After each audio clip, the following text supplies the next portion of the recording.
Bago tayo tuluyang maglakbay sa ating istorya, sandali lang at makiugnayan ka muna sa akin. I-comment mo naman kung taga saan ka at anong oras mo ito pinapanood o pinakikinggan.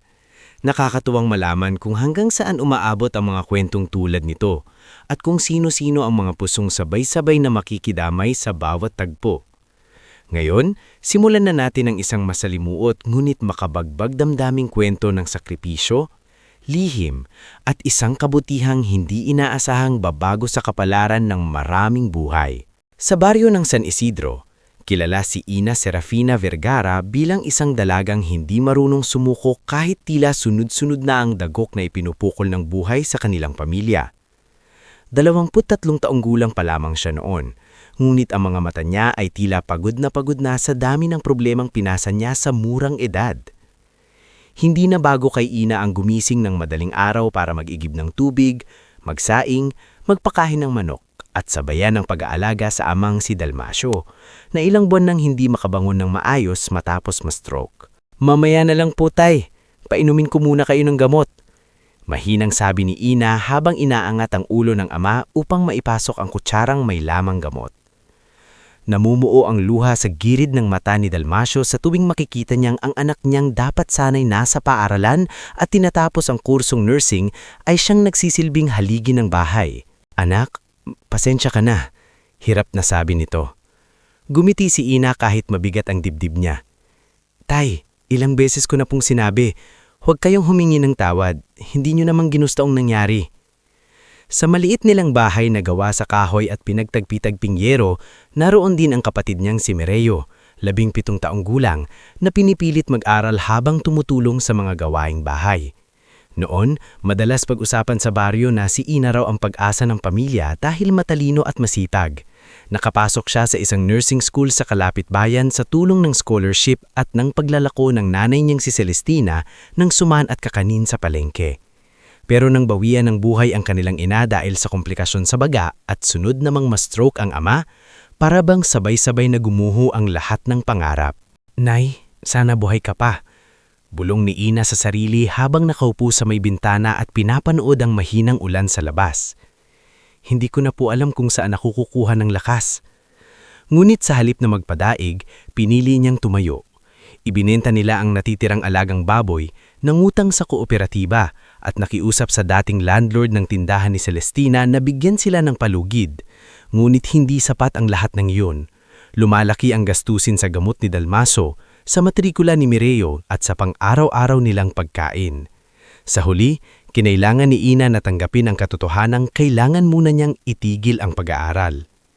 Noong araw na ipinasa niya ang leave of absence form sa paaralan, pakiramdam niya ay hindi lang papel ang binitiwan niya, kundi isang bahagi ng sarili niyang pagkatao. "Babalik ka pa naman, Ina," sabi ng dati niyang clinical instructor na si Ma'am Lenora na nakapansin sa namumugtong mata niya. "Huwag mong isipin na dito na nagtatapos ang pangarap mo." Tumanggi si Ina, pero sa totoo lang ay hindi siya sigurado. Lumipas ang 2 buwan. Dumating ang pagkakataong nagpabago sa daloy ng buhay niya nang may isang distant na kamag-anak ang nagbalita na naghahanap ng live-in maid ang isang napakayamang pamilya sa Maynila. Mataas daw ang pasahod, maayos ang tirahan at kung sweswertihin ay mabait ang amo. "Anak, ayoko kang paalisin doon," sabi ni Dalmasio isang gabi habang mahina ang lawang ng lampara sa kanilang sala. "Baka mapahamak ka lang doon. Mas mapapahamak tayo rito kung wala tayong pambayad sa gamot nyo, tay. At saka, hindi ko po papayagan na huminto lang ang buhay natin. Kailangan nating lumaban." Tahimik si Mireo pero halatang pinipigilan niyang ang pag-iyak. "Ate, pangako, babawi ako sa iyo. Mag-aaral akong mabuti." Gumiti si Ina at hinaplos ang buhok ng kapatid. "Hindi mo kailangan bumawi. Ang kailangan mo lang, huwag mong sayangin ang pagkakataon." Pagdating niya sa Maynila, para siyang nilamon ng laki at bilis ng lungsod. Ang mga kalsada ay puno ng busina, tao, usok at naglalakihang gusali. Mula sa terminal ay sinundo siya ng driver ng pamilyang Valles, isang lalaking nasa 40 na ang edad na nagpakilalang si Otto de la Cruz. "Ikaw si Yana?" tanong nito habang inaayos sa mga bag niya sa likod ng sasakyan. "Opo." "Handa ka na ba? Ibang mundo ang papasukan mo. Hindi agad nakasagot si Yana.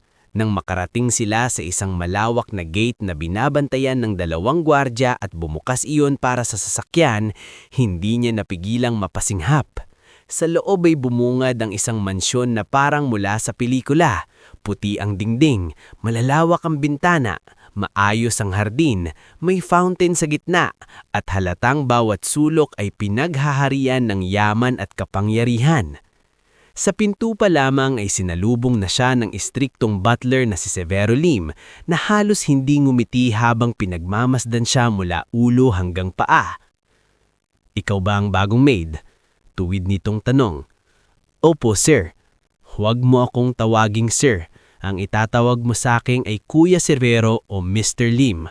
May mga patakaran dito sa bahay. Hindi pwedeng basta-basta. Malinis, tahimik, maagap at walang madaldal." "Opo." Lumapit din ang kusinerang si Tasing Pilar, isang bilugan ngunit mukhang mabait na ginang na agad nag-abot sa kanya ng isang basong tubig. "Hayaan mo na yang si Severo, ganyan lang talaga yan. Ako si Tasing, dito ka muna magtuturo." Maya-maya pa ay dumating ang matagal ng yaya ng pamilya na si Narda Belen, may edad na rin ngunit masigla. "Ay, ito ba ang bagong katulong? Mukhang mahinhin. Sana magtagal ka rito, hiha. Marami nang umalis dahil hindi nila kinaya ang katahimikan ng bahay na to." "Katahimikan po?" Pagtatakang tanong ni Yana. Hindi agad sumagot si Narda, sa halip ay napatingin ito sa ikalawang palapag saka bumulong. "May lungkot na hindi mabili ng pera." Hindi agad na unawaan ni Yana ang ibig sabihin niyon, ngunit ng gabing iyon, unti-unti niyang naramdaman ng kakaibang bigat sa bahay. Oo, marangya ang mansyon, makinis ang sahig, mamahalin ng mga kortina, at maayos ang mga kasangkapan. Ngunit ang bawat yabag ng mga tao ay tila nag-iingat. Parang lahat ay may kinakatatakutan na hindi masambit ng malakas. Hindi nagpagal ay ipinakilala rin sa kanya ang may bahay ng tahanan, si Marcela Isabel Valles.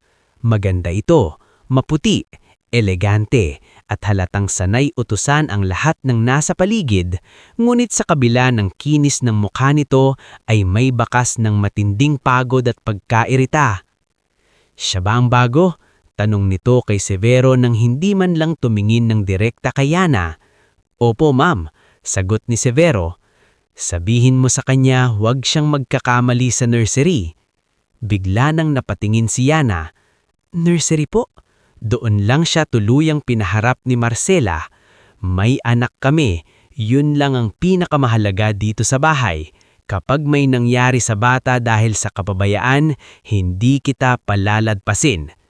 "Opo ma'am, maiintindihan ko po." Sa gabing iyon ay ipinakita sa kanya ang nursery. Malambot ang ilaw, kulay asul at puti ang mga dingding, may mamahaling crib, air purifier, at mga laruang halos hindi pa nagagamit. Ngunit ang agad na humatak sa atensyon ni Yana ay ang maliit na sanggol na mahimbing na natutulog sa crib. Maputi ito, napakaliit, at tila napakahina. May kakaibang ingat sa bawat galaw ng yaya na nasinarda habang inaayos ang kumot ng bata. "Si Baby Elian," mahinat nitong sabi. "Ang himala at takot ng pamilyang ito." "Anong ibig mong sabihin?" "Matagal bago siya dumating. Maraming taon na naghintay ang mag-asawa. Maraming pagdarasal, maraming pagkakalaglag na pagbubuntis. Kaya ngayong nandyan na siya, parang buong mundo nilang umiikot sa bawat hinga ng batang yan." Mula noon, napansin ni Yana na halos lahat sa bahay ay nakaayon sa pangangailangan ng sanggol.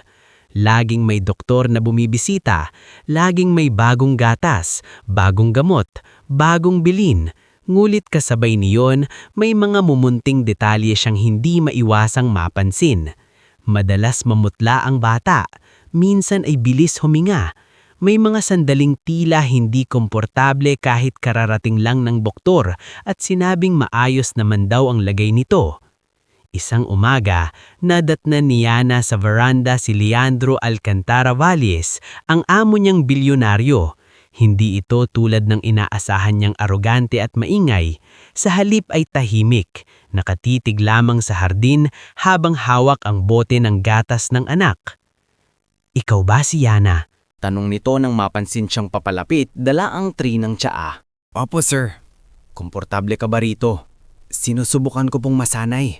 Bahagyang ngumiti si Leandro, ngulit halatang pilit. Mabuti. Ang hiling ko lang, bantayan niyo ng mabuti ang anak ko. Saglit na natahimik si Ina bago nagsalita. Opo, gagawin ko po ang lahat ng makakaya ko. Hindi sumagot si Leandro, ngunit may kung anong bigat sa paraan ng paghinga nito. Para bang sa kabila ng laki ng kayamanan, wala itong hawak na kasiguruhan. Lumipas pa ang ilang araw, naging bahagi si Ina ng routine sa bahay.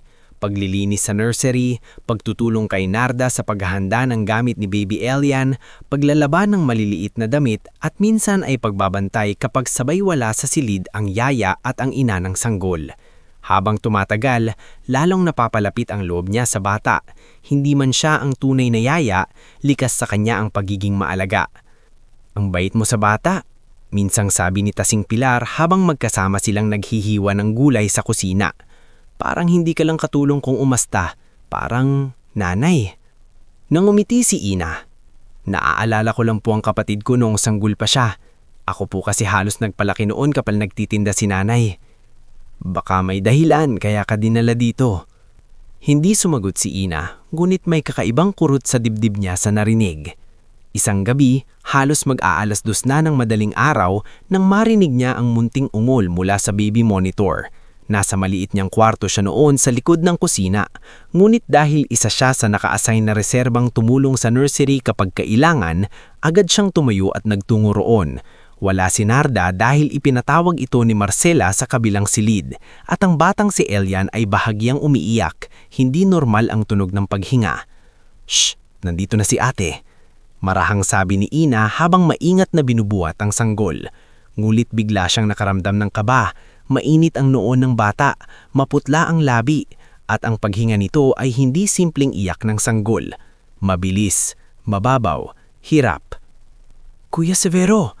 Tawag niya ng hindi nakakahaning nakakatakot. Kuya Severo!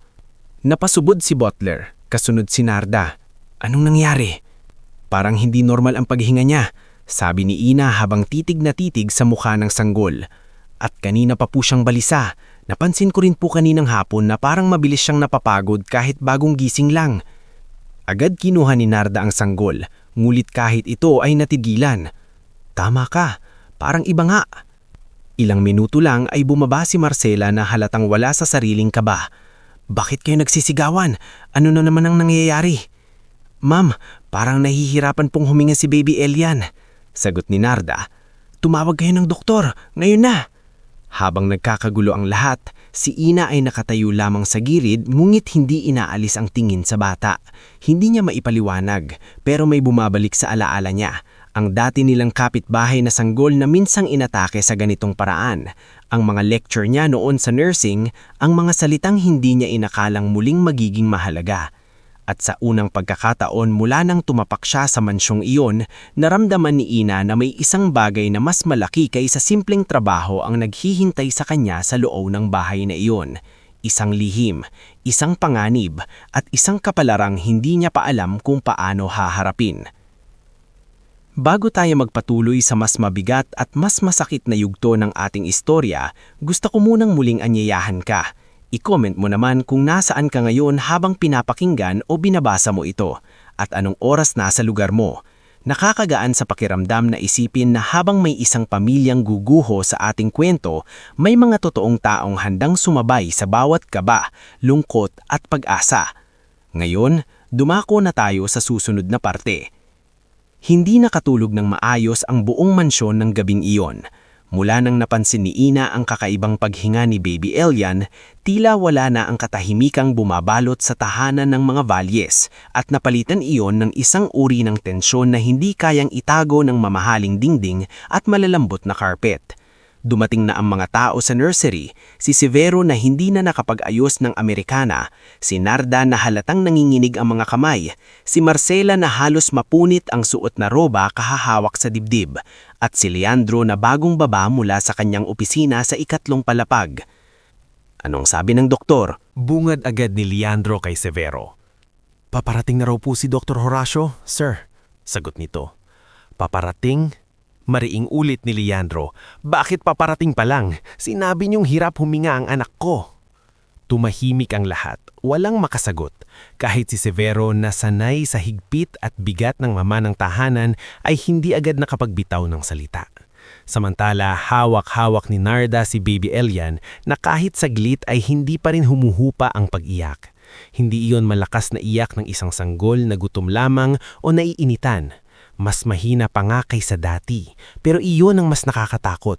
Minsan, saglit itong tumitigil na para bang nawawalan ng lakas, saka muling iimpit ang munting tunog na tila may kinakalaban sa loob ng maliit nitong dibdib. Lumapit si Hina, nananatiling magalang kahit kumakabog ang puso. Ma'am, sir, baka po mas mabuti kong dalhin na siya sa ospital. Napatingin sa kanya si Marcela at sa unay parang gusto na naman siyang pagalitan dahil sa panghihimasok.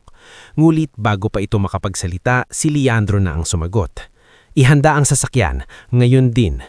Ilang minuto lamang at rumagasa na palabas ng gate ang itim na SUV ng pamilya.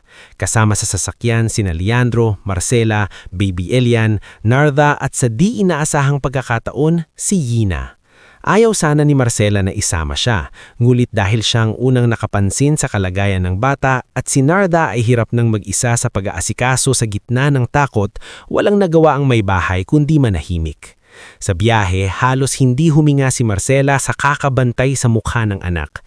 Leandro, nanginginig niyang sabi, hindi pwedeng mangyari na naman ito. Napalingon si Yina. Hindi niya lubos na unawaan ang ibig sabihin ng na naman, pero nakita niya ang pagkaputla ni Leandro. Huwag kang magsalita ng ganyan. Sabi ng lalaki, pilit pinipigilan ng sariling mawalan ng kontrol. Naririnig ka ng bata. Paano kung may mangyari sa kanya? Ilang taon tayong naghintay. Ilang taon akong... Naputol si Marcela at napasubsob sa balikat ng asawa. Hindi ko kakayanin. Tahimik lamang si Leandro, ngulit ang panga nito ay mahigpit na nakatikom. Sa gilid, si Yina ay nakatitig kay Baby Elian. Nasa bisig siya ni Narda at kahit minsay napapansin ni Yina na may kakaibang kulay sa paligid ng labi ng bata. Hindi pa buhog, ngunit hindi na ring normal. Pagdating nila sa Valleys Medical Center, tila nagising ang buong gusali sa isang biglaang alarma. Dahil sariling ospital iyon ng pamilya, nagsitakbuhan ang mga nurse, residente at mga tauhan ng administrasyon. Binati sila ng hospital administrator na si Rexford Q, isang lalaking laging plansyado ang buhok at halos hindi nawawala ang pormal ng ngiti. Sir Leandro, Ma'am Marcela, narito na po ang team. Ihahanda na namin ang Pedia ICU. Huwag mong aksayahin ang oras ko sa pagsasalita, Rexford. Iligtas niyo ang anak ko. Agad na dinala si Baby Elian sa emergency receiving area. Doon nakita ni Yina ang mga bagong mukhang magiging mahalaga sa mga susunod na oras ng kanilang buhay. Ang pediatric cardiologist na si Dr. Casimir Fuentebuela, matangkad at seryoso. Ang resident doctor na si Dr. Althea Mijares, bata pa ngunit halatang matalas ang mga mata. At ang chief nurse na si Paloma Gancayco, mahinahon ngunit mabilis kumilos. History? Tanong agad ni Dr. Casimir habang sinusuri ang sanggol. Known congenital issue. Sagot ni Dr. Horacio Lintad na kararating lamang bahagyang hinihingal. Napatigil si Yina nang marinig iyon. Monitor? Kung minomonitor nila, bakit tila laging may bago at padalus-dalus na paliwanag kapag hindi maganda ang kalagayan ng bata? Vitals are unstable. Respiration is labored. Sagot ni Nurse Paloma. Prep oxygen support. Run stat labs. Napaatras sina Marcela at Leandro habang sinasara ang salaming pinto ng ER section. Si Marcela ay halos mabuwal, mabuti na lamang ay nasala ni Narda. Si Leandro naman ay nakatitig sa salaming pinto na tila gustong pasukin ang bawat segundo sa loob ng salamin. Lumapit si Rexford. Sir Leandro, Ma'am Marcela, nasa mabubuting kamay po siya. Napalingon si Leandro at sa unong pagkakataon ay hindi kayamanan o kapangyarihan ang nakita ni Yina kanya, kundi isang amang takot na takot mawalan ng anak. Mabubuting kamay? Mahinang sabi ni Leandro. Ilang buwan nang hindi normal ang bata. Ilang beses niyong sinabing manageable lang. Ngayon sasabihin mong nasa mabubuting kamay siya. Hindi nakaimik si Rexford. Makalipas ang ilang sandali, dumating ang kapatid ni Marcela na si Veronica Sarmiento. Nakaayos pa ito na parabang nanggaling sa isang gabing sosyal, ngunit ang bibig nito ay puno agad ng lason. Naku ate, ano nangyari? Sabay lapit niya kay Marcela. Pagkatapos ay napatingin ito kay Ina. Bakit nandito yan? Veronica, huwag ngayon. Pagod na sabi ni Marcela. Hindi ate, dapat ngayon. Mula nang dumating yung babae niyan sa bahay, parang sunod-sunod na ang aberya. Parang binuhusan ng malamig na tubig si Ina. Sanay na siyang mapagsalitaan ngulit iba pa rin kapag sa gitna ng takot at gulo ay may isang taong naghahanap agad ng masisisi. Ma'am, hindi po ako... Ano? Hindi ikaw? Taas noong putol ni Veronica. Ikaw ang unang humawak sa bata bago siya isinugod. Ikaw ang bago sa bahay. Huwag kang aarte-arte rito. Veronica, saway ni Leandro, mababa ang ngulit mariin. Hindi ito ang oras. Nagkibit balikat lamang si Veronica nguit nagpatuloy sa pigbuntong hininga na tila may nakikitang maruming bagay sa harap niya. Maya-maya, lumabas si Doktora Althea na may hawak na tablet at chart. Lumapit agad si Leandro. Doktora, kumusta ang anak ko? Huminga muna ng malalim si Doktora Althea. Sir, nagsasagawa pa po kami ng karagdagang tests. Hindi lang po kasing simpleng lagnat o respiratory distress ang nakikita namin. May irregularities din po sa tibok at oxygen perfusion. Napahawakan si Marcela sa braso ni Leandro. Ibig mong sabihin lumalala? Hindi agad sumagot ang doktora. Sa likod niya natanaw ni Ina si Dr. Casimir at si Dr. Horacio na tila may pinagtatalo ng chart sa loob. Si Dr. Horacio ay halatang depensibo sa kilos nito habang si Dr. Casimir naman ay paulit-ulit na may tinitignan sa monitor. Doktora, mahinang singit ni Ina, matagal na po bang ganito ang resulta niya? Napatingin sa kanya si Dr. Althea. Hindi niya ito pinagsalitaan ng masama gaya ng inaasahan ni Ina. Sa halip, parang may nabasa siyang seryosong malasakit sa mukha ng dalaga. May dati na po siyang findings, sabi ng doktora sa maingat na tinig. Pero dapat tinitingnan pa natin ang buong pattern bago magsabi ng tiyak. Nahuli iyon ni Veronica. Bakit mo sinasagot ang katulong? Doktor ka, hindi ka dapat nakikipagpulong sa utusan. Hindi kumibo si Doktora Althea, ngunit si Ina ay hindi na umiwas ng tingin. Hindi dahil lumalaban siya, kundi dahil mas matindi ang kaba niya para sa bata kaysa sa hiya.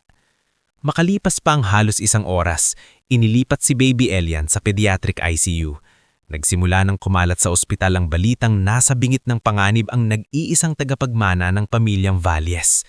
Ilang board members ang tumawag, may mga tauhang nagbubulungan sa hallway, may mga nurse na nagtataka kung bakit tila hindi magtugma ang kasalukuyang findings ng sanggol sa naunang paliwanag ng ilang doktor. Habang nakaupo sa waiting area, nagkaroon ng pagkakataon si Ina na makausap si Nurse Paloma habang kumukuha siya ng dagdag na supply mula sa utility room. Ma'am Nurse, maingat niyong sabi, pwede po bang magtanong? Sabihin mo lang, sagot ni Paloma habang inaayos ang tray. Hindi po ba delikado na matagal ng pabago-bago ang symptoms ng baby pero parang hindi pa rin naaayos? Sandaling tumigil si Paloma. Hindi ako pwedeng magsalita nang wala pang final review pero may mga kaso talagang mahirap, lalo na kung congenital. Pero minsan po kasi, buntong hininga si Ina, minsan may maliring hindi napapansin agad. Matagal siyang tinignan ni Paloma bago bahagyang tumanggo. Tama ka. Muling bumalik si Ina sa upuan sa hallway. Doon ay narinig niya ang bahagi ng pag-uusap ni na Dr. Casimir at Dr. Horacio sa bahagyang bukas na pinto ng conference nook. Why wasn't this escalated earlier? Mariin na tanong ni Dr. Casimir. We managed it based on the initial response. Depensa ni Dr. Horacio. Managed? The child's records show repeated episodes. Hindi lahat ng episode ay critical. Hindi hanggang sa puntong ganito. Napatigil si Ina. Paulit-ulit na episodes? Ibig sabihin, hindi ito biglaang atake lamang. May pattern. May matagal ng problema. Bumalik sa kanya ang mga naaalala niya sa mga nagdaang linggo. Ang pamumutla ni Baby Elian, ang mabilis na pagkapagod nito kahit sa simpleng pag-inom ng gatas, ang mga gabing balisa ito matapos bigyan ng gamot, at ang tila pagsasawalang bahala ng ilang doktor kapag tinatanong ni Narda kung bakit parang hindi pa rin normal ang bata. Lumipas pa ang ilang minuto bago lumabas si Dr. Casimir. Sa pagkakataong ito, hindi na maingat ang mukha nito. Kita ang bigat. Sir Leandro, Ma'am Marcela, kailangan po nating mag-usap. Tumayo agad ang mag-asawa. Maging si Veronica ay napatayo rin at si Rexford ay sumunod na parang gustong makinig sa bawat sasabihin. Ang kondisyon ng anak niyo, panimula ng doktor, ay mas seryoso kesa sa inaasahan. May congenital heart complication siyang hindi nagre-respond ng maayos sa kasalukuyang management. May ilang values na bumababa at nagkakaroon siya ng episodes na mas mabilis kesa dapat. Dok, sabihin mo ng diretsyo. Putol ni Leandro. Gaano kalala? Napayuko si Dr. Casimir bago nagsalita. Critical na po. Napahigbi si Marcela. Kumapit siya ng mahigpit sa asawa. Si Veronica naman ay napasapo sa bibig na tila totoo ang gulat. Ngunit sa mga mata nito ay may kakaibang kislap na hindi mabasa agad ni Ina. Lumapit si Rexford. Doktor, hindi ba pwedeng i-manage muna? Hindi ito usapin ng image management, Mr. Tew. Malamig na sabi ni Dr. Casimir. Buhay ng bata ang pinag-uusapan. Napatigil ang lahat. Sa mga sandaling iyon, may biglang inilapit na tray ng gamot ang isang nurse papasok ng ICU. Napatingin si Ina. Hindi niya alam kung bakit, pero may kakaibang kabang tumusok sa dibdib niya nang makita ang maliit na vial na pamilyar sa kanya ang label. Naaalala niya iyon. Ilang beses na niyang nakita iyon sa nursery cart sa mansyon. Ilang beses ding matapos maibigay iyon ay tila nagiging mas balisa si Baby Elian. Umigting ang kutob niya. Pero hindi pa siya nagsasalita. Hindi pa niya kayang ipilit ang sariling hinala ng walang matibay na basehan. Isa lang siyang maid. At sa mundong iyon, ang salitang galing sa isang katulong ay kadalasang itinuturing na istorbo, hindi babala. Muling bumukas ang pinto ng ICU. Sa pagkakataong ito, si Dr. Casimir ay tumingin ng diretsyo kay Leandro at ang boses niya ay mas mabigat na kaysa kanina. Kailangan nating maghanda sa pinakamasama. Hindi! Agad na sigaw ni Marcela. Hindi pwede! Gawin niyo ang lahat! Ginagawa po namin, pero gusto kong maging tapat sa inyo. Tahimik ang hallway. Parang pati hangin ay tumigil sa segundo. At sa susunod na mga oras, alam ni Ina na may isang katotohanang unti-unti nang lumulutang. Isang katotohanang ayaw tanggapin ng mga makapangyarihan. Ayaw marinig ng mga nakapaligid. At baka siya lamang ang unang magkaroon ng lakas ng loob na pansinin. Bago tayo dumako sa pinakakaabang bahagi ng ating istorya, makiisa ka muna sa atin sandali. I-comment mo naman kung anong oras mo ito napakinggan o nabasa at kung saan ka ngayon nanonood. Nakakataba ng puso na malaman na sa iba't ibang lugar may mga taong sabay-sabay na kinakabahan, umaasa at dumarami sa isang kwento tulad nito. Ngayon, heto na tayo sa yugto kung saang isang maliit na boses ang pilit babasag ng katahimikan ng mga taong masyadong sanay na sila lang ang tama. Nanatiling tahimik ang hallway ng pediatric ICU matapos sabihin ni Dr. Casimir na kailangan nilang maghanda sa pinakamasama. Wala nang nagsalita agad. Kahit si Veronica na kanina pang panayang hirit at paninisi ay tila natigilang saglit. Ngunit ang katahimikang iyon ay hindi katahimikan ng pagtanggap. Iyon ay katahimikan ng mga taong pilit pang umaasa na mali ang lahat ng narinig nila. Si Marcela ang unang bumigay. No, bulong niya habang nanginginig ang balikat. Hindi pwede sa anak ko. Napakapit siya sa manggas ni Leandro na parang kapag binitiwan niya iyon ay tuluyang siyang babagsak. Si Leandro naman ay nanatiling tuwid ang tindig. Ngulit kita sa matigas na panga at namumulang mata na pinipilit lang niyang matinding takot. Dok, Mabigat niyang sabi kay Dr. Casimir, gawin niyo ang lahat. Kung kailangan ng special equipment, kung kailangan ng flight abroad, kung kailangan ng kahit ano, gawin niyo. Huminga ng malalim ang doktor. Hindi po sa kakulangan ng pera o kagamitan umiikot ang laban natin ngayon, Sir Leandro. Ang usapin po ay kung ano ang tamang dahilan ng mabilis na pagbagsak ng bata. May kondisyon na siya, oo. Pero may mga nangyayari sa katawan niya ngayon na tila may nagpapalala. Sa linyang iyon, tila may malamig na bagay na dumaloy sa batok ni Ina. May nagpapalala. Iyon din mismo ang nasa isip niya simula nang makita niyang muli ang maliit na vial na ipapasok sa ICU. Hindi iyon sapat na ebidensya. Hindi iyon sapat para sumingit siya sa gitna ng mga doktor. Ngunit habang binabalikan niya sa isip ang mga nakaraang linggo sa mansyon, lalo lamang lumalakas ang kutob niya. Naalala niya ang isang gabi na pinakiusapan siya ni Narda na bantayan muna si Baby Elian habang sumasagot ito sa tawag ni Marcela sa ibaba. Pagkatapos pa inumin ng gamot ang sanggol ayon sa bilin ni Dr. Horacio, ilang minuto lang at tila lalo itong nabalisa. Akala nila noon ay bahagi lamang iyon ng karaniwang pag-iyak. Kinabukasan, may isa na namang paliwanag ang doktor. Normal reaction lang daw iyon. Minsan naman, pagkatapos ng isa pang dose, namumutla ang sanggol at mabilis huminga. At sa bawat pagtatanong ni Narda o ni Marcela, palagi silang pinapatahimik ng parehong linya. Expected lang yan. Ngayon sa ospital, habang unti-unting lumalalim ang krisis, biglang hindi natunog normal ang lahat ng dating expected lang. Lumapit si Nurse Paloma ay Dr. Casimir at may ibinulong habang hawak ang chart. Bahagyang nagbago ang anyo ng doktor. Napatingin ito sa ICU door, saka kay Dr. Horacio na nooy kararating lamang mula sa tawag ng administrator. Bakit hindi pa updated ang full drug response notes? Tanong agad ni Dr. Casimir. Tumaas ang kilay ni Dr. Horacio. Nasa chart na ang kailagan. Hindi kumpleto. Kumpleto para sa kasong ito. Hindi ako kumbinsido. Halatang tumindi ang tensyon. Maging si Rexford Tew ay bahagyang namutla. Lumapit ito na tila gustong pakalmahin ng mga tao. Doctors, maybe we should discuss this privately. Sabi niya sa pilit na magalang na tono. Ngunit hindi na napigilan ni Leandro ang sarili. Ano bang hindi ko alam? Walang sumagot agad. Sumagot kayo! Sumadiin niyang utos. Nagsalita si Dr. Casimir, ngunit maingat. Sir, may ilang inconsistency po sa records ng bata. Hindi ko pa masasabing ng buo hanggat hindi namin nire-review ang lahat. Pero gusto kong malaman niyo na may bahagi sa management niya na kailangan pang siyasatin. Pakiramdam ni Marcela ay mawalan siya ng dugo sa mukha. Ibig mong sabihin, may pagkakamali? Hindi ko pa po sinasabing ganun, sagot ang doktor. Pero hindi ko rin pwedeng sabihing wala. Sa puntong iyon, tila may kumalas sa bibdib ni Ina. Hindi pala siya ang nag-iisa sa kutob niya.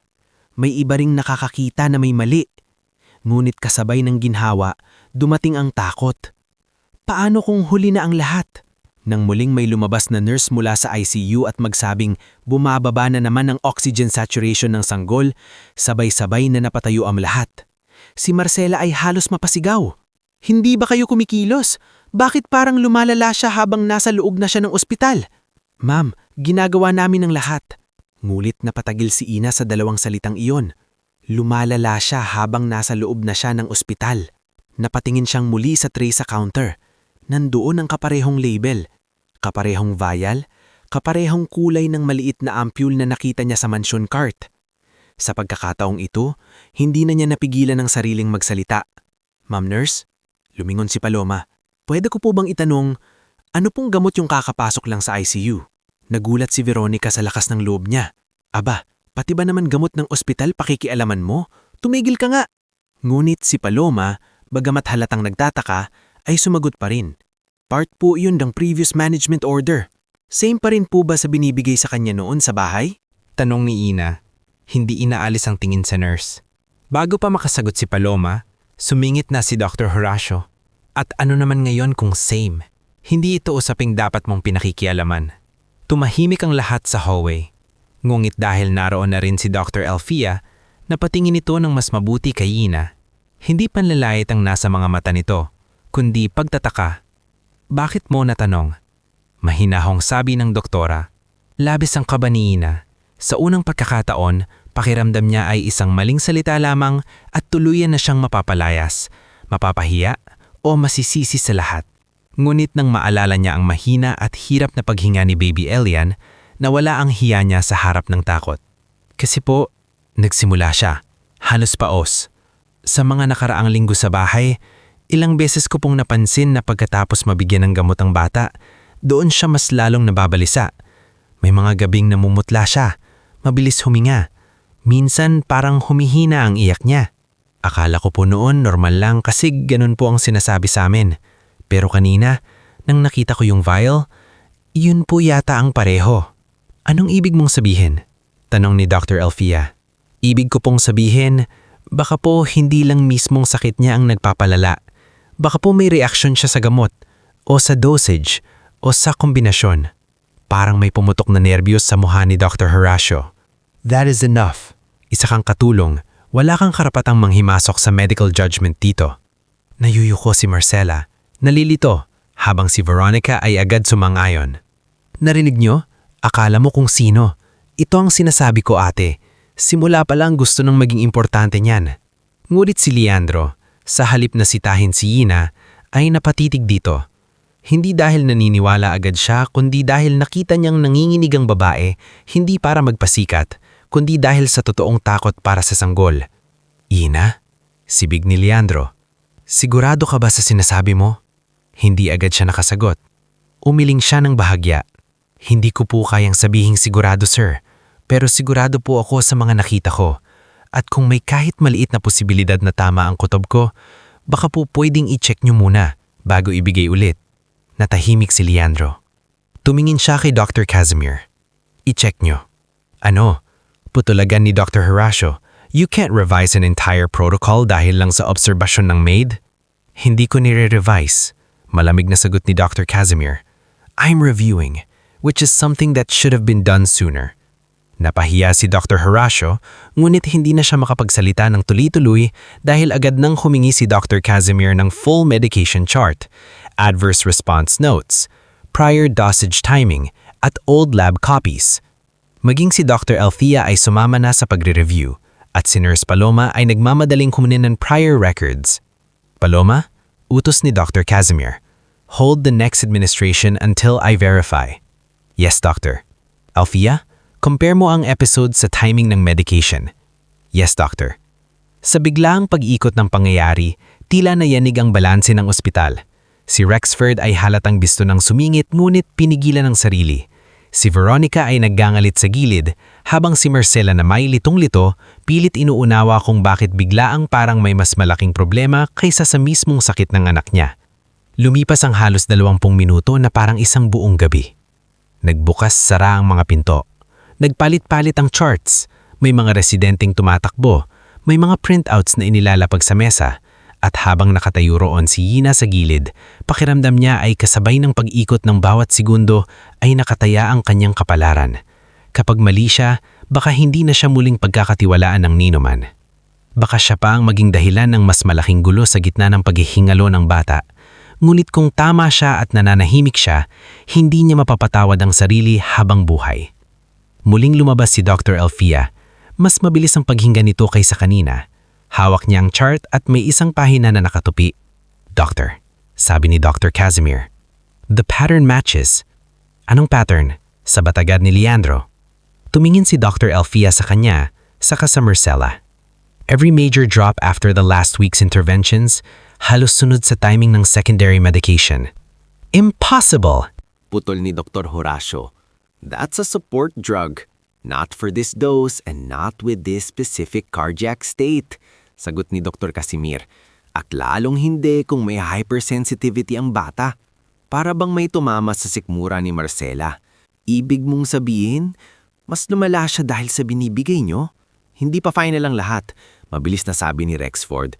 Kaya sana'y maging maingat tayo sa mga salitang, "Shut up, Rexford," putol ni Leandro.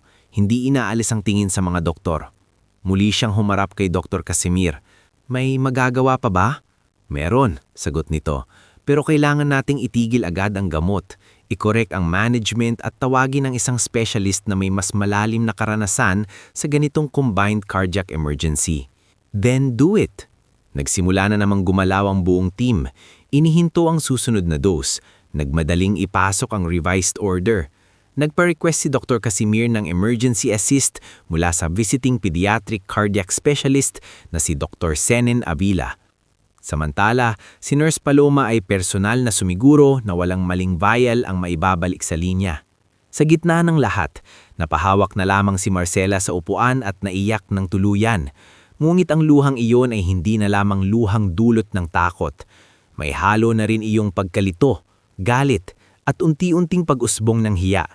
Dahil sa unang pagkakataon, ang babaeng matagal niyang tinignan bilang hamak na katulong lamang ang siya palang unang nakapansin na may hindi tama sa lahat. Lumapit si Leandro kay Ina.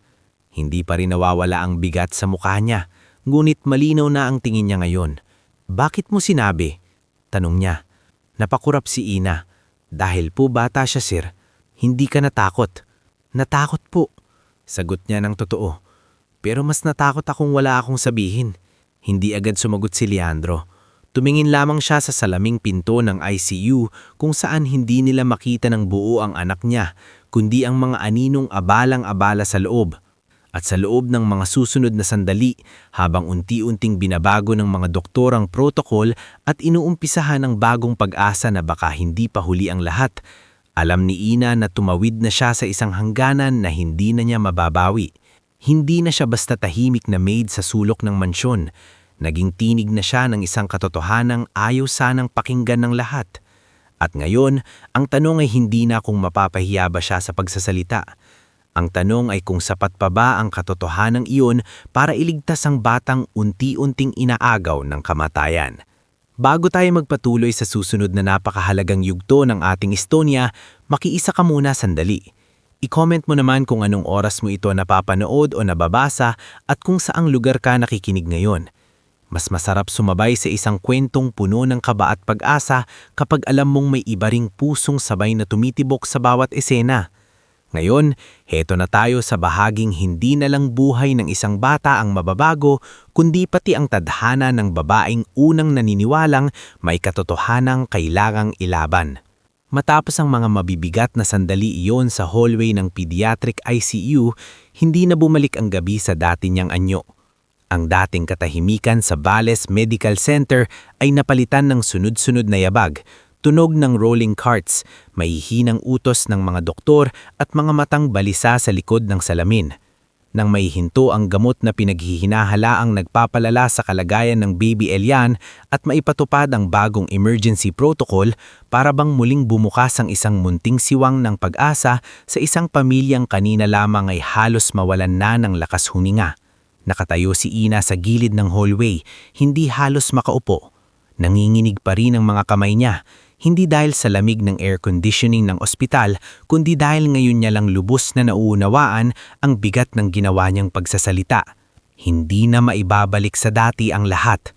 Ano man ang kahinahintaman ng gabing iyon, alam niyang may nabasag ng pader sa pagitan niya at ng mga taong dati tinitignan lang niya bilang isa pang tahimik na utusan sa mansyon.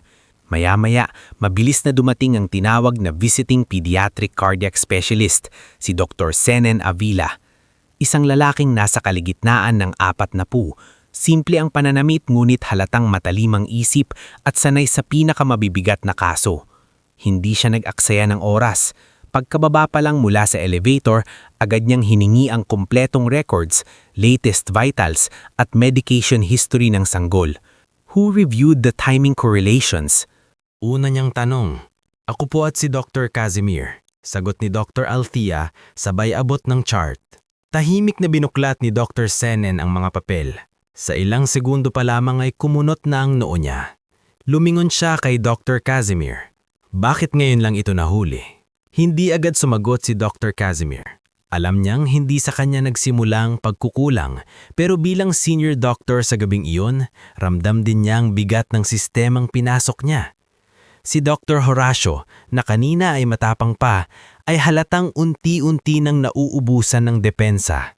May prior management na sinusunod. Mahinang paliwanag ni Dr. Horacio. Hindi siya tinignan ni Dr. Senen. At kung mali ang prior management, susundan pa rin ba? Walang nakahimik. Sa labas ng ICU, naroon sina Leandro at Marcela, parehong lupaypay sa pagod at takot. Nasa tabi nila si Narda na magdamag ng hindi pinapansin ng sariling pangangalay, habang si Severo na may kakatapos lamang makipag-usap sa security at administrasyon para tiyaking walang media o di inaasahang bisita ang makakapasok sa palapag. Si Veronica ay naroon pa rin, ngunit sa halip na umingay, mas madalas na itong mapaismid at makipagbulungan kay Rexford Tew sa isang sulok. Napansin niyon ni Ina. Noon pa man ay hindi na niya gusto ang paraan ng pagtingin ni Rexford sa sitwasyon. Habang ang lahat ay abala sa kaligtasan ng sanggol, ang administrator ay tila laging may ibang iniingatan, mga chart, pirma, reputasyon, pangalan ng ospital. Parang sa bawat segundo ng krisis ay iniisip nito kung paano mababawasan ang eskandalo. Sir Leandro, sabi ni Rexford makalipas ang ilang sandali, baka mas mabuting maglabas tayo ng opisyal na pahayag sa board na stable naman ang bata para hindi magkaroon ng panic. Stable? Biglang putol ni Marcela, napalingon ng masama. Kanina mo pa inuuna ang sasabihin sa board. Anak ko ang nasa loob. Ma'am, naiintindihan ko po kayo pero may negosyo ring dapat protektahan. Negosyo? Halos mapasigaw si Marcela. Kung may mangyari sa anak ko, anong silbi ng negosyo? Hindi na nakapagsalita si Rexford. Maging si Veronica ay napatigil sa pakikinig, marahil dahil hindi niya inaasahang si Marcela mismo ang babaling laban sa sinumang tila kumokontra sa totoong bigat ng pangyayari. Sa gitna ng tensyon, bumukas ang pinto ng ICU at lumabas si Dr. Senen. Agad na tumayo sina Leandro at Marcela. Doktor? Halos pabulong na sabi ni Leandro. Tumingin si Dr. Senen sa kanilang dalawa. We caught it in time. Hindi pa tapos ang delikadong bahagi pero mas maayos na ang response niya sa bagong management. Bumagal na ang distress pattern. Napahawak si Marcela sa bibig at napaiyak ng tahimik. Si Leandro na may napayuko, saka napapikpik ng mariin na parang ngayon lang siya nakahinga matapos ang napakahabang oras. Makikita namin siya, tanong ni Marcela. Hindi pa agad. Stabilization first, pero gusto kong malinaw sa inyo, hindi lang ito simpleng paglala ng congenital condition. May malaking posibilidad na may maling medical direction sa mga nakaraang linggo. Parang iyong martilyong tumama sa buong hallway. Hindi na napigilan ni Leandro ang sariling humarap kay Dr. Horacio. Ilang buwan kaming pinagkatiwalaan. Sir, ginagawa ko ang best ko. Sagot nito.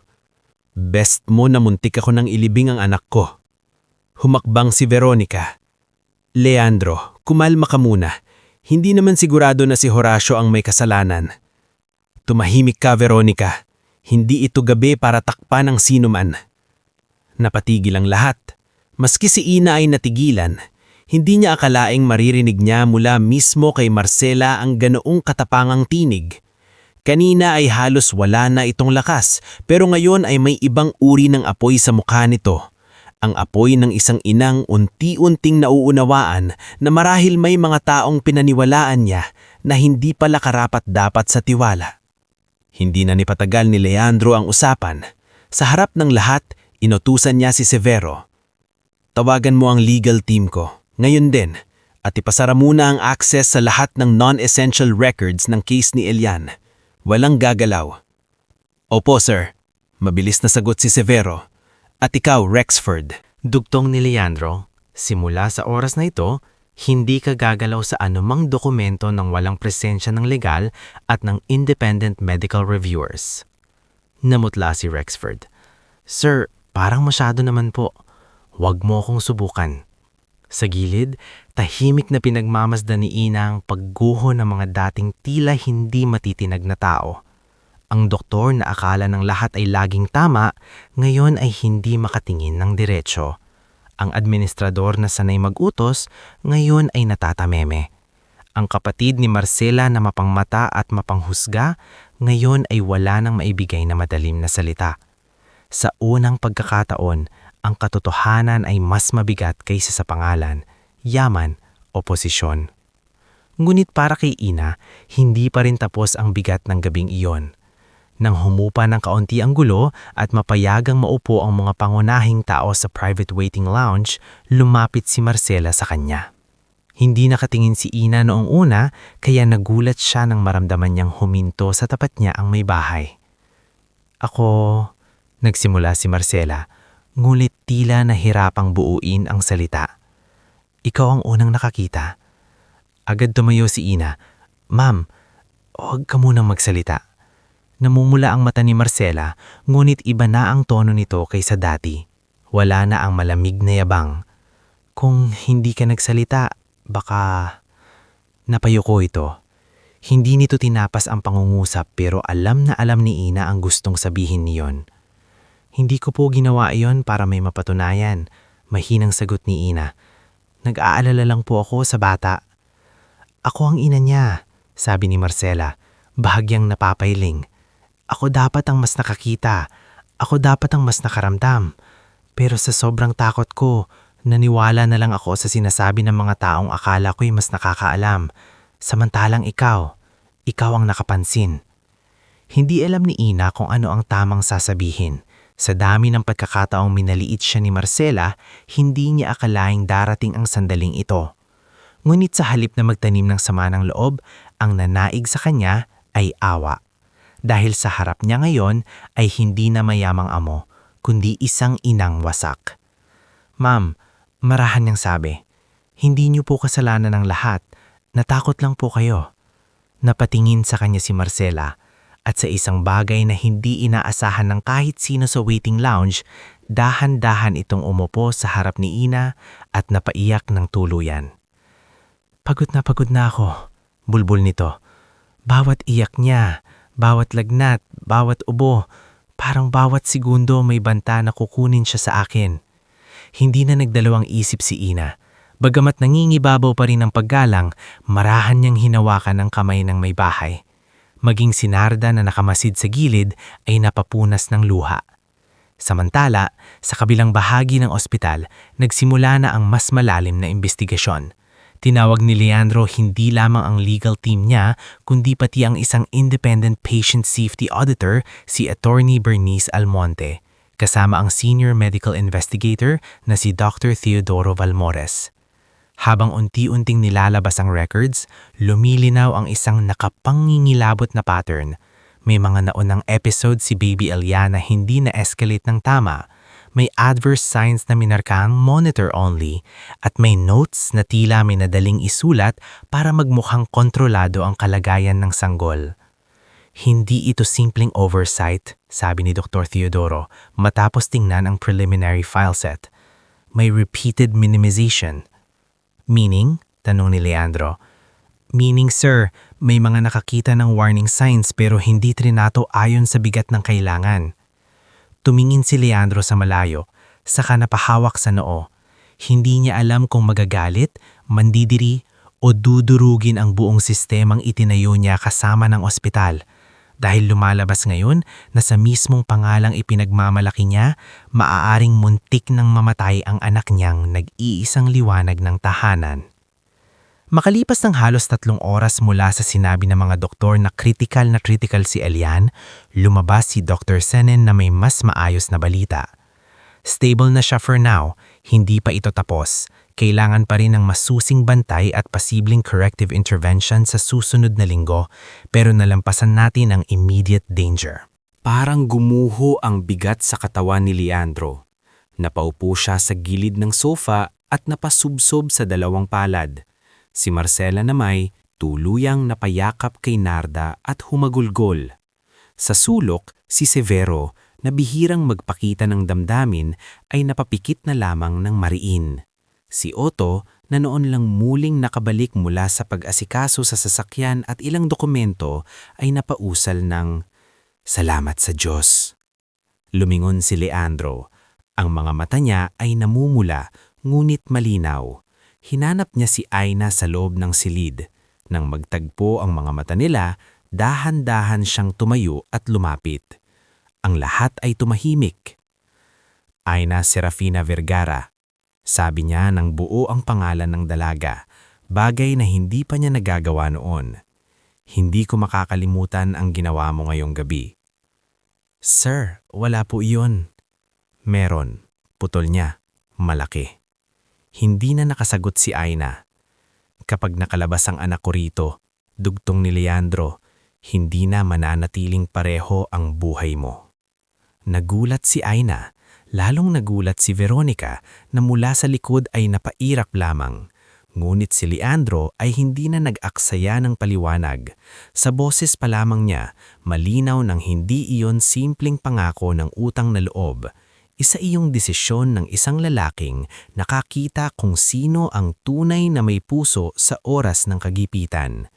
At habang unti-unting sumisikat ang umaga sa likod ng malalaking bintana ng ospital, unti-unti ring nagbabago ang kapalaran ni Aina.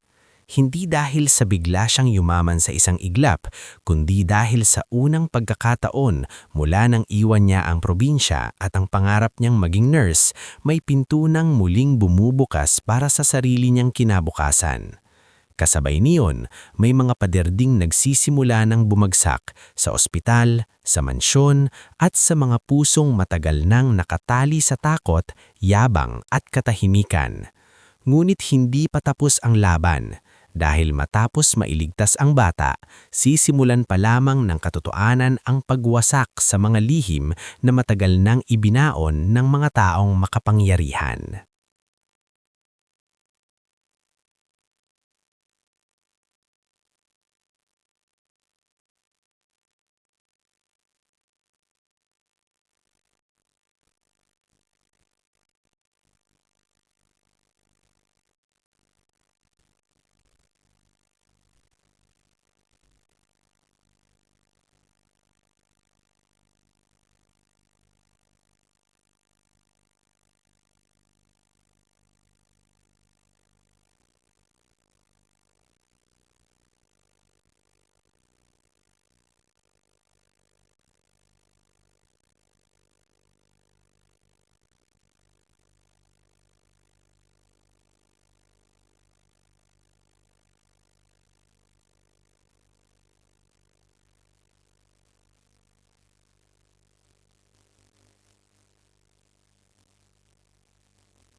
Hindi agad sumagot si Yana. Hindi ko rin po akalaing darating ako sa ganitong sitwasyon. May mga tao talagang hindi sinusukat sa suot o estado. Doon nasusukat sa oras ng gulo. Napayuko si Yana. Kung minsan po, naiisip ko pa rin na baka nagkataon lang. Baka may ibang makakapansin din naman. Umiling si Narda. Hindi, maraming nakakita. Ikaw lang ang may lakas ng loob magsalita. Samantala, sa kabilang bahagi ng ospital, unti-unti nang lumalalim ang investigasyong ipinag-utos ni Leandro. Dumating si Attorney Bernice Almonte kasama ang dalawa pang legal associates na sina Miko Ravanes at Elda Murillo. Hawak nila ang mga chart, access logs, prescription revisions at internal communications na agad nilang pinakuha sa IT at Records Department. Hindi na nakatulog ng maayos si Rexford Tew simula ng gabi niyon. Palipat-lipat siya sa opisina at hallway. Halatang balisa. Si Dr. Horacio naman ay pilit pa ring nagpapaikot ng paliwanag na mahirap daw ang kaso, na hindi agad nakikita ang lahat sa bata, na maraming factors ang nakaapekto. Ngunit habang lumalabas ang mga papeles, mas lalong lumilinaw na hindi simpleng pagkakamali ang nangyari. Sa isang closed-door meeting sa conference room ng ospital, tahimik ngunit mabigat na inilatag ni Dr. Teodoro Valmores ang paunang findings. May 4 na documented episodes ng distress si Baby Elian sa loob ng nakaraang mga linggo. Sa bawat episode, may pattern na kaugnay sa isang partikular na medication sequence. 2 sa mga note ay minarkahang observe only, kahit may sapat na dahilan para mag-escalate sa mas mataas na specialist, at may isang lab envelope na muntik nang hindi maisama sa active review set. Napatingin si Leandro. Muntik nang hindi maisama? Natag siya for archival transfer, sagot ni Dr. Teodoro. Teka, singit ni Attorney Bernice. Bakit ma-archive ang lab evidence sa gitna ng active deterioration case? Walang sumagot. Si Rexford na naroon sa meeting ay bahagyang inusog ang upo. Administrative misroute lang yun. Administrative misroute? Ulit ni Leandro na halos wala nang natitirang pasensya. Anak ko ang pasyente rito. Hindi nawawalang invoice. Napayuo si Rexford. Lumalim pa ang usapan nang ilabas ni Miko Ravanes ang ilang internal message printouts. May palitan doon sa pagitan ng records personnel at ng opisina ng administrator tungkol sa sensitivity of the Valles infant case at pangangailangang control the interpretation before external concern arises. Nakita ni Marcela ang dokumento at halos mabitawan niya ito. Control the interpretation? Ano to? Ibig sabihin may nag-iingat sa pangalan ng ospital habang bumabagsak ang anak ko. Hindi na nakapagsalita si Rexford. Sa wakas, pumutok ang sariling kaba nito. Ma'am, sir, hindi ko gustong mapahamak ang bata. Ang iniingatan ko lang po. Ang negosyo? Putol ni Marcela. Mas matigas na layon ang boses kaysa dati. Sa bahaging iyon, malinaw nang bumibigat ang posisyon ni na Rexford at Dr. Horacio. Ngulit hindi pa doon nagtatapos ang lahat. Dahil sa sumunod na mga araw, lumitaw rin ang papel ni Veronica Sarmiento sa pagkalito at lason sa pamilya. Nang una, inakala ni Leandro na simpleng mapanghusga at mapagmataas lamang ang hipag niya.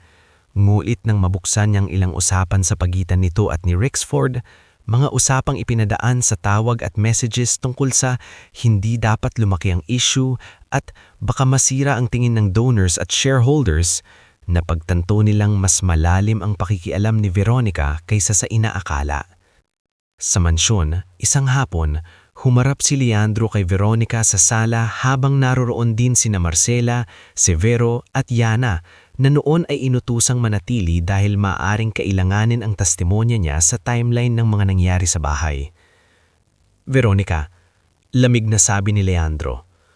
Gaano katagal mo nang kinakausap si Rexford tungkol sa kondisyon ni Elian?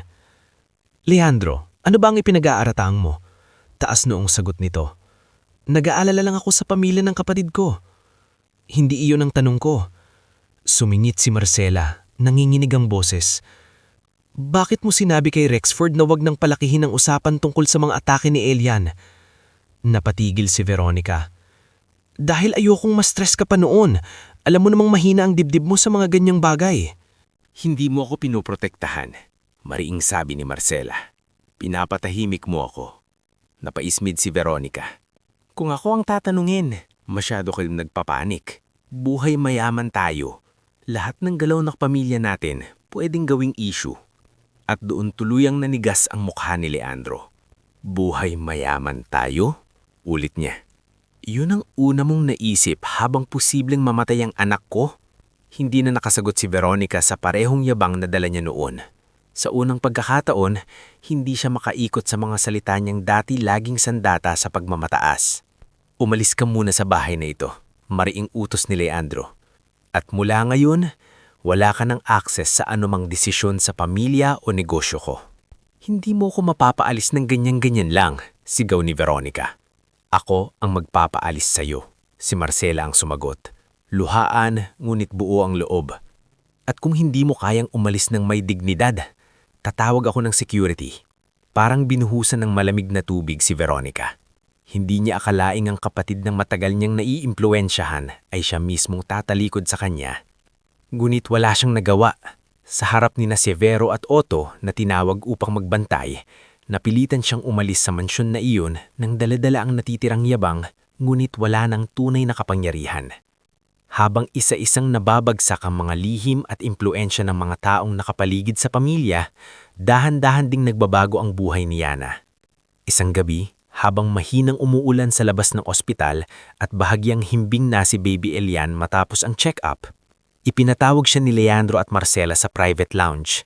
Akala niya'y may kailangan lamang sa bata, ngulit pagpasok niya, nakita niyang nakalatag sa mesa ang ilang papel, isang fountain pen at isang brown envelope.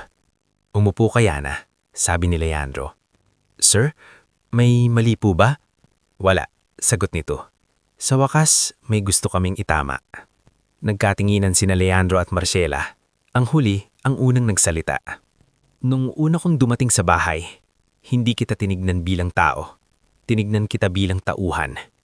Nung nagkasakit ang anak ko, mas madali pa kitang pagdudahan kaysa baringgan. Pero kung may isang bagay na hindi ko na dapat ipagkait sa'yo, iyon ang pagkilalang nararapat sa ginawa mo. Hindi makapagsalita si Yana. Taming ang mabilis niyang paghinga lamang ang maririnig. Inusog ni Leandro ang brown envelope. Narito ang kasunduan para sa full scholarship mo. Ibabalik ka namin sa pag-aaral, nursing. Sagot ko ang matrikula, allowance, books, licensing review, at anumang kailangan mo hanggang makatapos ka. Parang tumigil ang mundo ni Yana sa narinig. Sir, hindi ko po alam ang sasabihin. May isa pa, sabi ni Marcela, bahagyang umiiyak. Sasagutin din namin ang therapy at maintenance ng ama mo at ang pag-aaral ng kapatid mong si Mireyo. Nahawak si Yana sa upuan. Ma'am, sir, sobra-sobra na po ito. Hinding-hinda sasapat ang anumang ibigay namin kumpara sa halaga ng buhay ng anak namin, sagot ni Leandro. Pero gusto naming magsimula roon sa bagay na dati mo pang pangarap bago ka napilitang huminto. Doon na tuluyang napaluha si Yana. Hindi iyon luha ng kahinaan. Iyon ang luha ng isang taong matagal nang nagtiis, nagkimkim, at naniwalang ang sariling pangarap ay kailangan mo ng ibaon alang-alang sa pamilya. At ngayong iniaalok muling buuin ang pangarap na iyon, hindi niya alam kung paano hahawakan ang bigat ng biyaya. Salamat po, nanginginig ng sabi. Hindi ko sasayangin. Lumipas ang mga buwan. Nailabas sa ospital si Baby Ilian sa mas maayos na kalagayan. Hindi man lubusang wala na ang pangamba, mas malinaw na ngayon ang tamang gamutan at pangmatagalang plano para sa kanyang kondisyon. Patuloy siyang minumonitor ni na Dr. Senen at Dr. Althea at hindi na muling pinahawakan ng kaso sa mga taong nagpabaya noon. Si Dr. Horacio ay sinuspende. Kalaunay nawalan ng lisensya matapos mapatunayang may seryosong negligence at mapanlinlang na chart handling. Si Rexford II ay napatalsik sa ospital at naharap sa mga kasong administratibo at sibil dahil sa pagtatangka nitong kontrolin at itago ang mahahalagang impormasyon. Si Veronica naman, matapos mawalan ng impluensya sa pamilya, ay tuluyang na isang tabi sa social at business circles na dati niyang pinagyayabangan. Wala nang naniwala sa mga bulong-bulungan at paninira niya kay Yina. Sa kabilang banda, nagsimula ang tunay na pag-angat ng bida. Muling pumasok si Ina sa pag-aaral. Mahirap pa rin. Hindi naging madali ang pagsabayin ang pagiging scholar, ang pagdalaw sa ama, at ang pananatili niyang malapit sa pamilya Valles lalo na kay Baby Ilian, na sa pagdaan ng panahon ay mas lalong kumapit ang loob sa kanya. Ngunit, iba na si Ina na yon. Hindi na siya ang dalagang puno lang ng pagtitiis. Isa na siyang babaeng may direksyon. May mga taong handang sumuporta at may mas matibay ng paniniwala sa sariling kakayahan. Makalipas ang 5 taon, dumating ang araw na pinakahihintay niya. Sa entablado ng graduation hall, tinawag ang pangalang Yina Serafina Vergara, Bachelor of Science in Nursing with Honors. Palakpakan ng buong bulwagan. Naroon sa audience sina Dalmasio na bagamat hindi pa ganap ang lakas ay mas maayos nang nakakalakad dahil sa therapy. Si Mireyo na ngayon nagtapos na rin ang kolehiyo sa tulong ng scholarship. Si Narda, si Severo, si Tasing Pilar, si Otto at higit sa lahat, sina Leandro, Marcela at isang masigla ng batang si Ilian na ngayon marunong ng tumakbo at tumawa. Ate Ina! Sigaw ng bata habang kumakaway. Napaiyak si Ina habang tinatanggap ang diploma. Sa dami ng unos na dinaanan niya, hindi niya akalaing darating siya sa ganitong sandali. Hindi bilang katulong na nakatayo sa likod ng mga mayayaman, kundi bilang isang profesional na pinaghirapan ang bawat hakbang. Hindi nagtagal, tumanggap siya ng alok mula sa bagong Children's Cardiac Recovery Center na itinatag ng Valles Foundation, isang sentrong nakatuon sa pagtulong sa mga sanggol at batang may sakit sa puso, lalo na iyong mula sa mahihirap na pamilya. Ngunit sa pagkakataong ito, hindi lamang simpleng donor ang pamilya Valles. Ipinagkatiwala nila kay Yina ang pamumuno sa programang pang-araw-araw bilang Head Pediatric Care Coordinator. Sa opening ceremony ng center, tumayo si Leandro sa harap ng mga doktor, nurse, donors at pamilyang tutulungan nila. Ang sentrong ito, sabi niya, ay isinilang hindi lamang mula sa takot naming mawalan ng anak, kundi mula sa katotohanang isang babaeng walang posisyon, walang kapangyarihan at walang boses sa mata ng marami ang siyang unang nagpamulat sa amin kung gaano kahalaga ang malasakit, tapang at katotohanan. Napatingin ng lahat kay Yina. Lumapit naman si Marcela at mahina ngunit buong pusong nagsabi sa mikropono. May mga taong akala natin ay dadaan lang sa buhay natin. Pero may mga taong ipinapadala para iligtas hindi lang ang mahal natin, kundi pati ang pagkatao natin. Si Yina ang nagligtas sa anak ko. At sa totoo lang, iniligtas din niya ako mula sa paiging inang nalunod sa takot at pagmamataas. Halos maiyak ang lahat ng naroon. Maging si Dr. Althea at Nurse Paloma ay nagpalakpakan ng mainiti sa labi. Sa pinakahuling tagpo ng araw na yon, habang papalubog ang araw at nagsisimula ng umilaw ang bagong gustali ng recovery center, lumatit si munting alien kay Yina. Yakap-yakap nito ang isang maliit na stuffed toy na matagal na niyang kasama mula pa noon bata pa siya. "Ate Yina," sabi ng bata, "kapag lumaki ako, gusto ko rin pong tumulong sa mga bata." Lumuhod si Yina at ngumiti habang hinahalos ang buhok nito. "Gawin mo yon, kasi ang mga batang inililigtas paglaki nila, sila naman ang nagliligtas ng iba." Yumakap si Alien sa kanya ng mahigpit. Sa ilang hakbang niyang layo, magkahawak ang kamay na nakatingin sina Leandro at Marcela. Hindi perpekto ang buhay nila. Hindi na mabubura ang takot, pagkakamali at sugat ng nakaraan. Ngulit sa wakas, buo na muli silang tumitingin sa hinaharap. At si Yina, ang tahimik na maid na minsang dumating sa mansyon dala ng pagod, pangamba at isang pangarap na ibinaon ng kahirapan, ay hindi na lamang isang utusan, hindi na lamang isang saksi, at lalong hindi na isang taong pwedeng maliitin. Isa na siyang ilaw sa buhay ng mga batang nangangailangan, dangal ng sariling pamilya, at buhay na patunay na may mga pusong hindi kailanman sinusukat sa estado sa buhay. Dahil sa dulo, ang tunay na yaman ay hindi nasusukat sa laki ng mansyon, presyo ng ospital o dami ng pera sa bangko. Nasusukat ito sa lakas ng loob na magsalita kapag may mali, sa kabutihang nananatili kahit inaati, at sa pagmamahal na kayang buhayin hindi lang isang bata, kundi ng napakaraming pangarap.